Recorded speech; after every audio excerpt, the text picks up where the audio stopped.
చెప్పాను 78 69 అదే 69 ఆయన అదుగు ఇప్పుడు చదవండి అందరూ.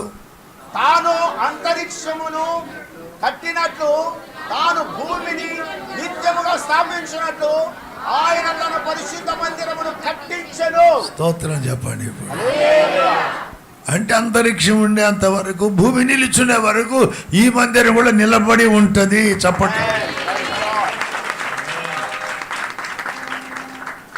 దేవుని చేత కట్టబడిన గృహం, దేవుని చేత కట్టబడిన ఆత్మీయ జీవితం, ఆ కుటుంబాలు ప్రభు వచ్చే వరకు కొనసాగుతాయి. కొన్ని జనరేషన్స్ మిస్ అయిపోయి, కొంతమంది అలాగ కనబడకుండా అంతర్ధానం కనబడకుండా వెళ్ళిపోయారు.